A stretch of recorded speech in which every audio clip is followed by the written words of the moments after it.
Hi, my name is Nicole Carson. I am a woman in long-term recovery. My day of surrender is October 19th, 2016. I am also the community recovery specialist for DreamLife Recovery. Before recovery, so before finding recovery, I lived a very broken and destructive life. I was homeless at the end, no family involvement whatsoever, and I no longer had physical custody of my son.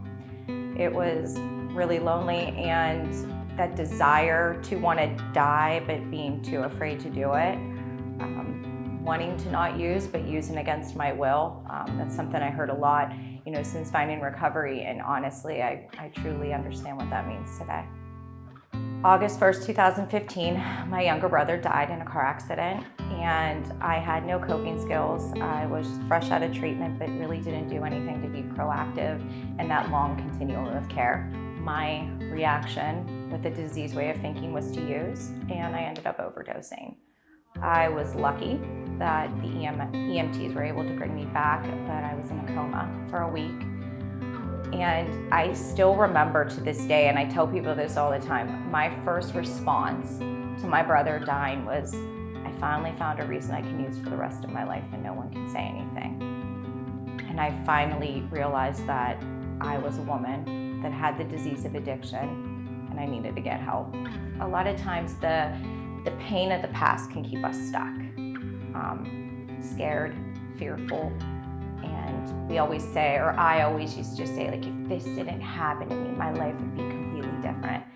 And because of recovery, I have an acceptance of my entire life. Even up and until today, I've accepted everything. And the reason is because if I take that one bad moment away, that one terrible, traumatic moment away, and I've had terrible and traumatic moments, my entire timeline would be different. And I wouldn't be here, right now.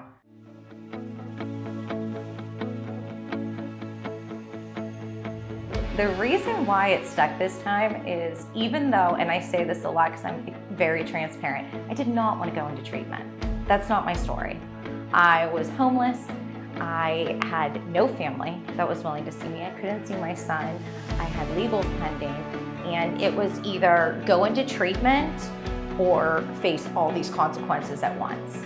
So I went, and the first couple of days were a little shaky, but I remember I knew I was ready because I started hearing things about aftercare. I started hearing things about programs that are available to me.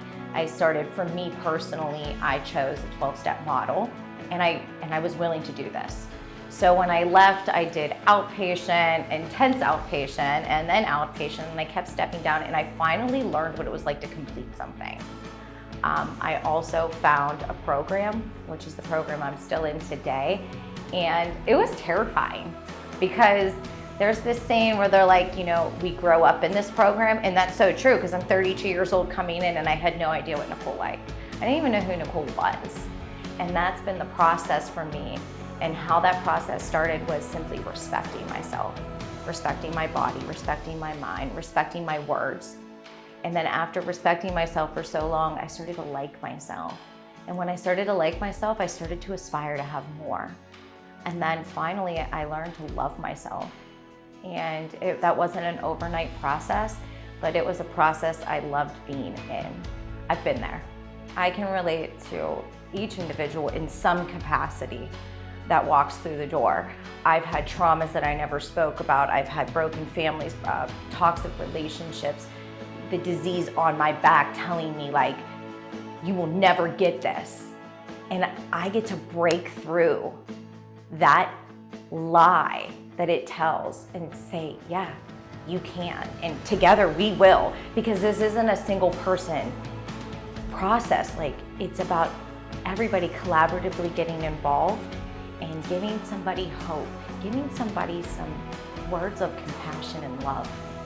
Because that's what I lacked a lot. I didn't know, I lost the capacity to love or to take love or to take a compliment or any of those things. And I get to tell people, like, you're not alone, you're worth it. Like, your life matters.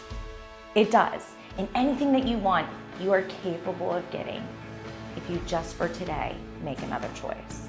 And I get to do that here, and I love it. It's a blessing. My life today is beautiful. It's freedom. It's being able to make of each day what I choose. And I think that's one of the things that the disease of addiction takes, is it takes your freedom and it takes your choice.